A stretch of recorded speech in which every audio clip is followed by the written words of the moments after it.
Excessive use of force by police causes serious harm and erodes public trust in the legal system. It's dead! It's dead! Who are you, the black screener? Let's examine a case like this. Arthur Roybal, a 38-year-old man, is believed to have died as a result of police use of force. What did he experience and what will be the consequences for the officers involved? Hey, Roybal. You good? Call 100. Go! The incident began on December 24th, 2022, Christmas Eve. Amidst the chaos, we hear screams believed to be from Arthur Roybal, mentally ill in Elms County Jail. 0, 3, 2, 1. I know you were. 2-0. Close your damn door. 1-0. 1-0. We're gonna need help with this one.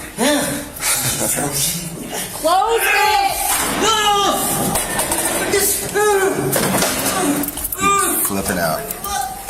Court records show that he had been in jail since January 2022. His arrest record is filled with various misdemeanors and felonies.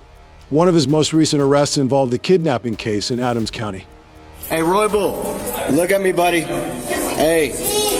When we have it closed for Yeah. possible He's In the shared video, we hear loud, frantic screams as if someone is being scolded.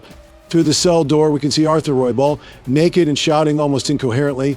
Hey, buddy. Wait for Sarge to. He's contained right now, but he's gonna hurt himself when in there. He's foaming at the mouth and shit. I was gonna wait for Boss Man to just keep an eye on him at the door. Yeah, I got you.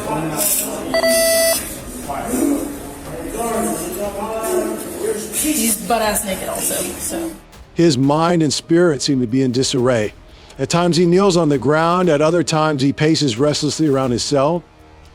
When encountering a person with a mental illness in need of assistance, remain calm and composed, use clear and simple communication, and maintain a safe distance to avoid escalating the situation.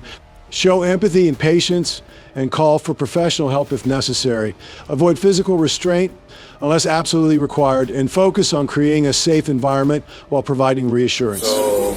He's gonna get violent the second we touch him. Yeah, that's fine. I don't think they're gonna use a shield. We're just gonna go and grab. Cool.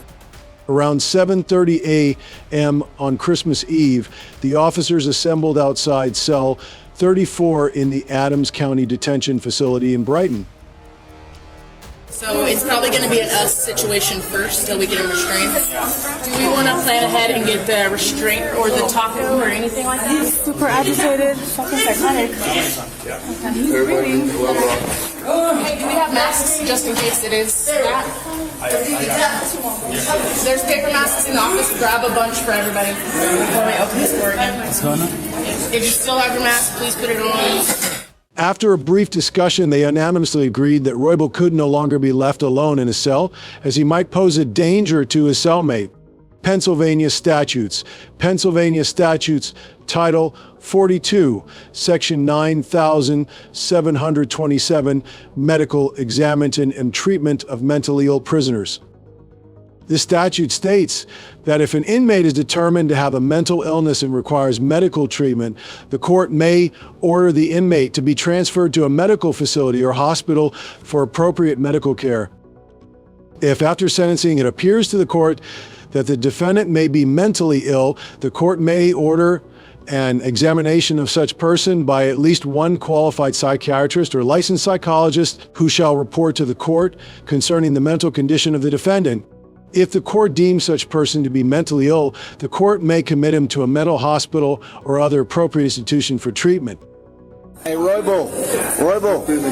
Hey, buddy. So where's the port? Hey, can you do me a favor? Can you sit down on the bunk? Can you sit down on the bunk? Roybal. Roybal. Hey, good. Stay right there, buddy. Stay right there. Just whoever's in the tower needs to be quick with our shit, too. Yeah. Open 34.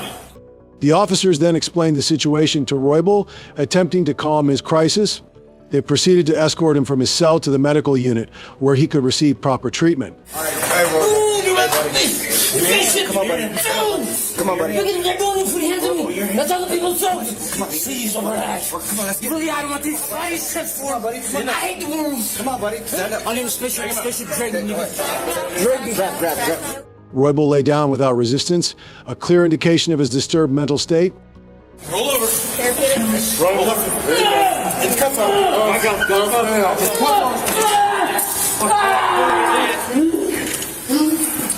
Yeah, relax, man. I can't get up. Approximately 6 to 8 officers can be seen restraining Roybal and handcuffing him. Everything appeared routine until they moved him down the stairs and placed him on a stretcher. That's when the tragic incident unfolded. Pennsylvania statutes. Section 7301.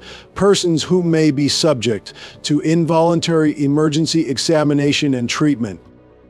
A person may be subject to involuntary emergency examination and treatment if within the past 30 days the person has inflicted or attempted to inflict serious bodily harm on another, and that there is a reasonable probability that such conduct will be repeated. Section 7302, involuntary examination and treatment authorized by a physician.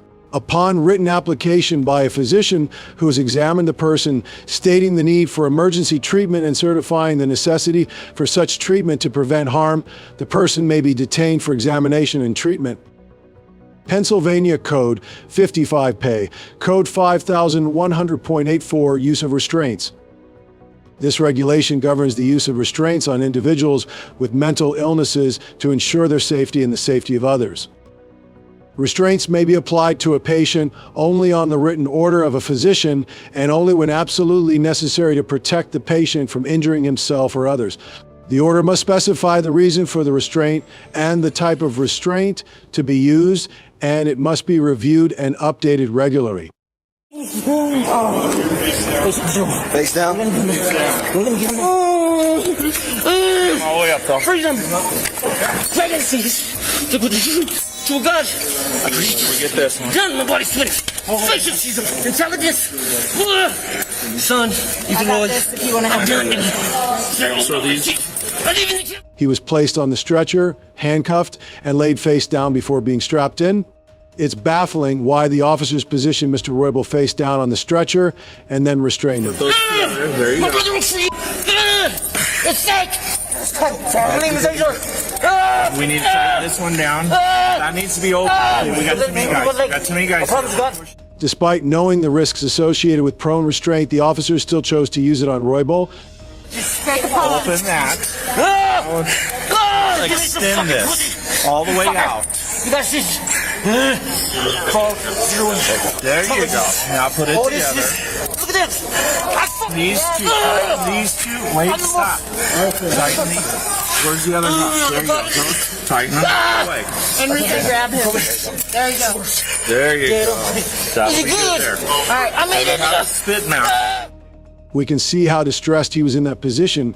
Prone restraint exerts pressure on the diaphragm, which can negatively impact breathing. This should never have occurred.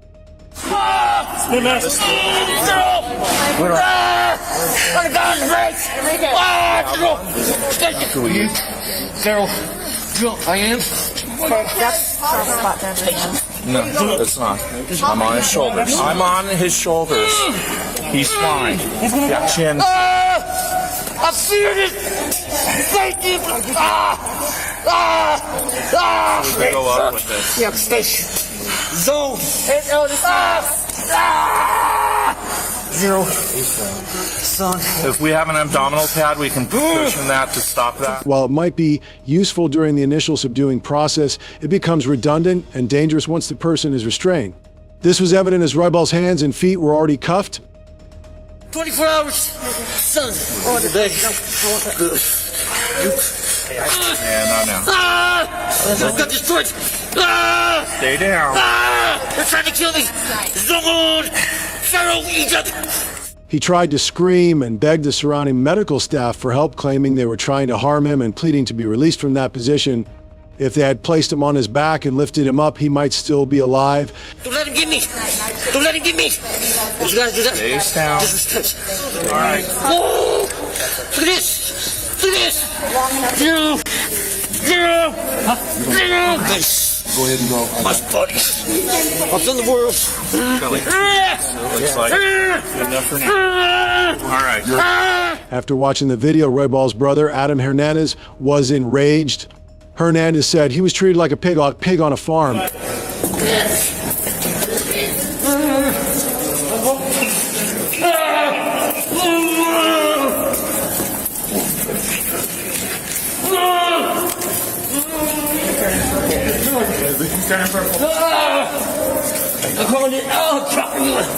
The video of him being taken to the medical unit shows Roybal's cries growing weaker, and he was never given a chance to turn over.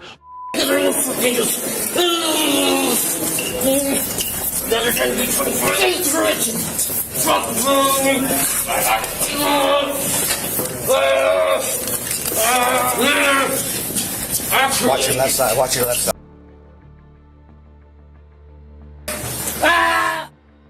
He repeatedly screamed that he couldn't breathe, began coughing, and showed signs of suffocation. 5 minutes after being placed on the stretcher, the deputies recognized a potential issue.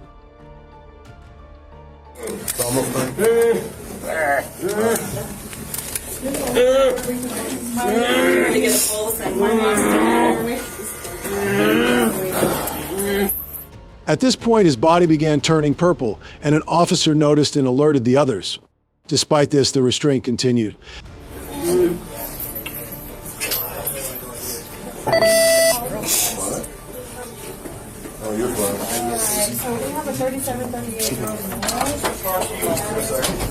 After 16 minutes in the prone position, Roybal stopped breathing just as the medical staff arrived. The doctors immediately administered Narcan, but it was ineffective. The medical staff then performed CPR on him, and an ambulance transported him to a nearby hospital where he was ultimately pronounced dead. Roybal's case marks the 134th instance on this tragic list.